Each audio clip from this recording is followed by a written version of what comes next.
Hello everyone, welcome to the Zorawar classes. और Friday test में मैं आपका स्वागत करती हूँ। इससे पहले पिछले 4 दिनों में जो भी मैंने आपको पढ़ाया है उसके बेस पर जो है ये टेस्ट है, एक छोटा सा 10 नंबर का ही टेस्ट होगा।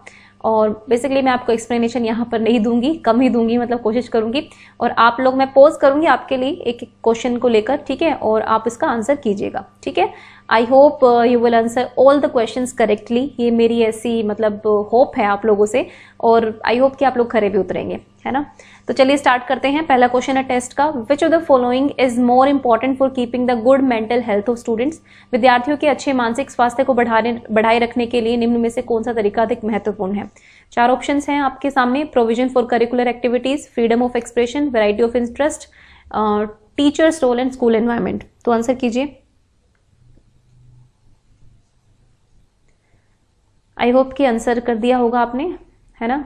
तो देखो, यही आपको पहले भी बताया था कि गुड मेंटल हेल्थ के लिए इसका जो करेक्ट ऑप्शन होगा वो होगा ऑप्शन नंबर डी। टीचर्स का रोल और स्कूल का एनवायरनमेंट काफी इंपॉर्टेंट होता है बच्चे के गुड मेंटल हेल्थ के लिए।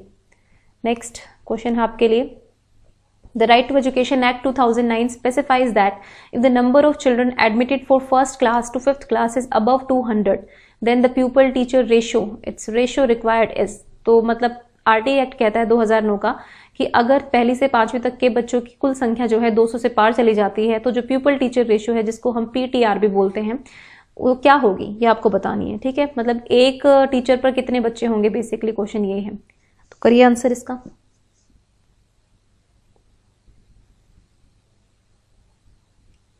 कर रहे होंगे कुछ बच्चे आंसर, मोस्टली होगा सही होगा मेरे ख्याल से, जिसने भी पिछली वीडियोस देखी हैं तो सही कर देंगे।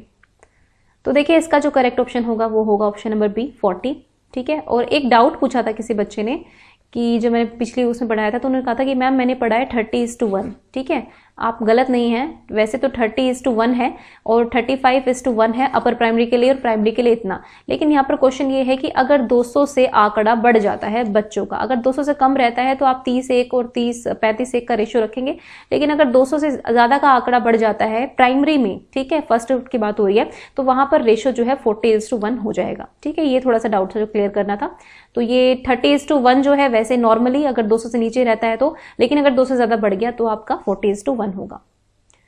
ओके, तो चलिए नेक्स्ट देखते हैं।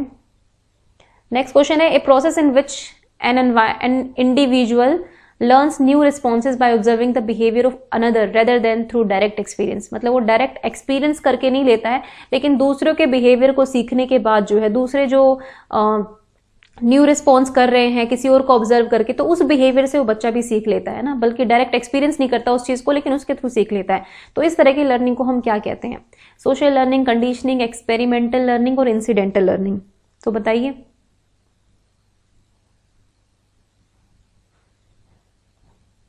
तो आई होप कि आप लोगों ने आंसर कर दिया होगा, है ना, और काफी बच्चे सही कर रहे हैं।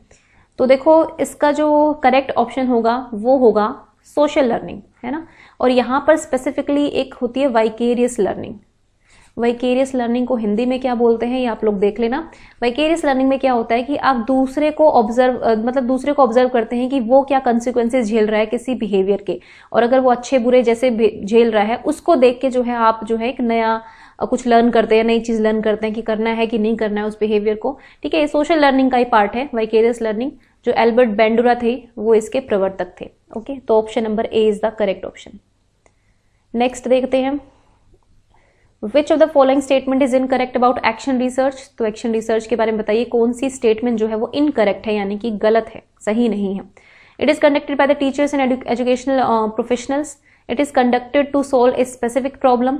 It is conducted to provide information for decision making at broader level.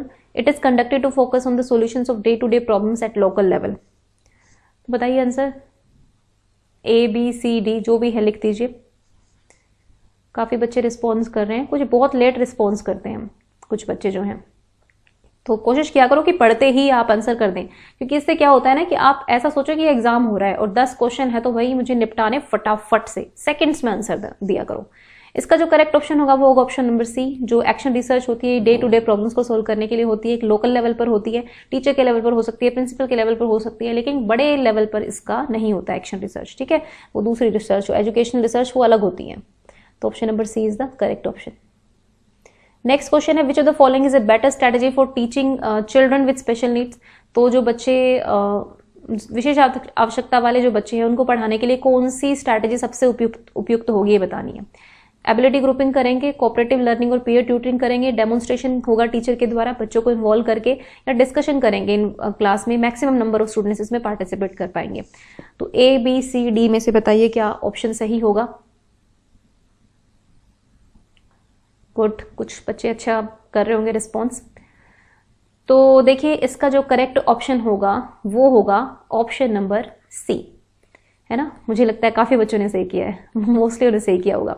ठीक है, तो ये ऑप्शन नंबर सी होगा। सबसे बेस्ट तरीका है कोऑपरेटिव लर्निंग और पीयर ट्यूटरिंग का, क्योंकि हम इंक्लूसिव एजुकेशन इसीलिए लेकर आए थे कि इन बच्चों को दूसरे बच्चों के साथ इन्वॉल्व करना है। ठीक है, तो उससे जो है इनकी सेल्फ रिस्पेक्ट बढ़ेगी, इनकी सेल्फ आइडेंटिटी भी बढ़ेगी, एक तरह से कह सकते सेल्फ एस्टीम में ग्रोथ होगी।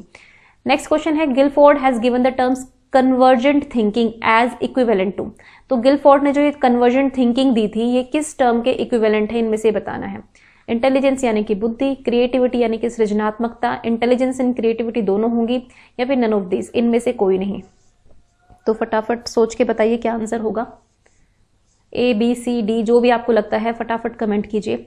और आज का स्कोर भाई सब लोगों को लिखना है। ठीक है, मतलब वही रहता है कि देख रहे हैं अगर 500 बच्चे तो स्कोर पता है कितने लिखते हैं, मुश्किल से 5 से 10 बच्चे जो है अपना स्कोर बताते हैं, बाकी पता नहीं क्यों छुपाते हैं। जब तक आप ये छुपाने की आदत रखेंगे नहीं, हमेशा कोई शर्म कुछ नहीं होती है, अपने नंबर खुल के दिखाना सीखिए, है ना। वो एक आपकी अंदर की कैपेबिलिटी जो है ना, ये एक भी आपको होना चाहिए इसमें भी कि हाँ भाई मुझे कोई शर्म नहीं है, अगर मेरे कम भी आए मैं इंप्रूव करूंगा या करूंगी, बात खत्म, है ना। तो मतलब सेकंड्स लगते हैं कमेंट करने में, है ना। तो मतलब कर दिया करो, टोटल 10 में से कितने नंबर मिले आपको ये जरूर मुझे कमेंट कर दिया करो।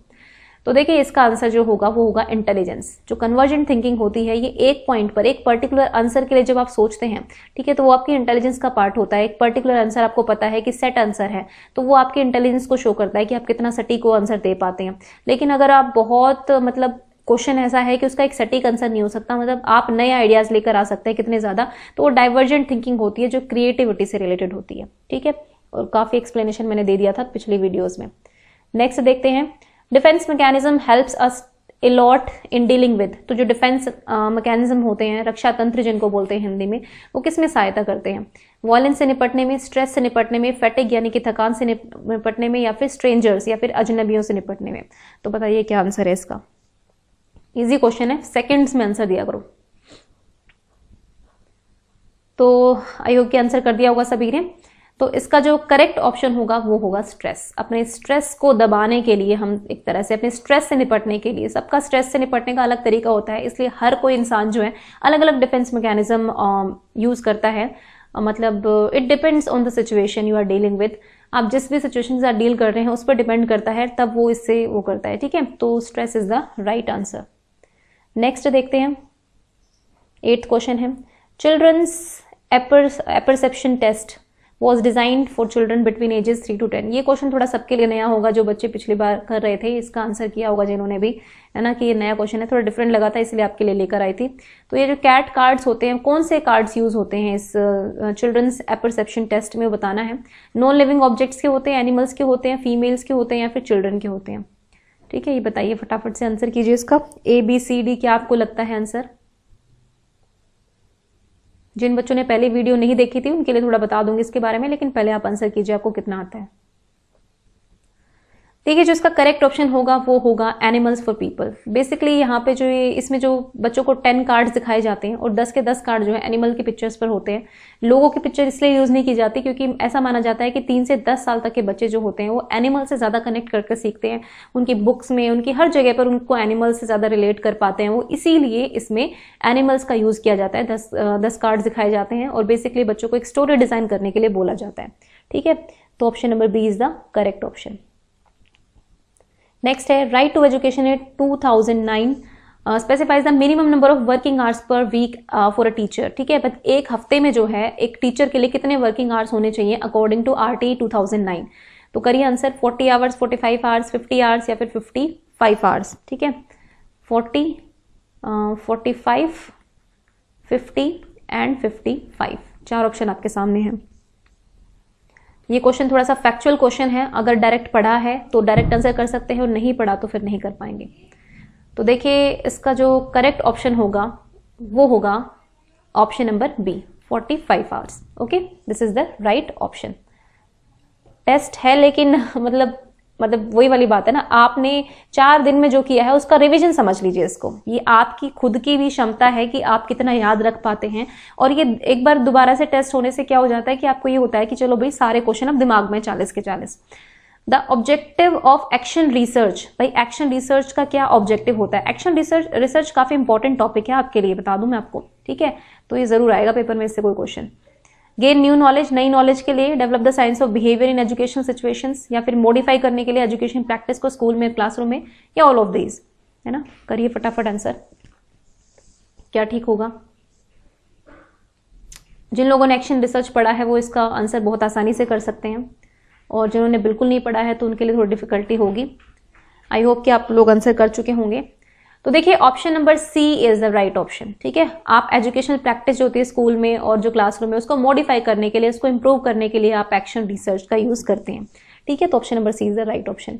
सो guys, this was the test for today and I hope you have got good marks, है ना? गुड मतलब मेरे लिए गुड तो हो जाएगा, 9 है तो गुड है, और अगर 10 आउट ऑफ 10 लिए हैं तो एक्सेलेंट है, आउटस्टैंडिंग है जितना रिवीजन था। हालांकि क्वेश्चन सारे आप पढ़ चुके हैं तो 10 में से 10 लाना कोई बड़ी बात नहीं है, लेकिन देखो ये रिवाइज करना बड़ी बात है, ठीक है? हम हो सकता है बहुत सारे बच्चों के 10 में से 10 आ गए हों, किसी के तुक्के में भी आ सकते हैं, किसी के वैसे भी, क्योंकि क्वेश्चन ऐसे थे नहीं कि आपके लिए बहुत मुश्किल होंगे। 8 तो आपके वैसे भी आ जाने इजिली, लेकिन आप 10 में से 10 लाए हैं, तो आप सभी के लिए मेरी तरफ से clappings and lot of wishes to all of you, and I hope कि आप लोग और बेटर अपना स्कोर करने की कोशिश करते रहेंगे। Revision is very very important. Okay, and thank you for watching the Zorawar classes.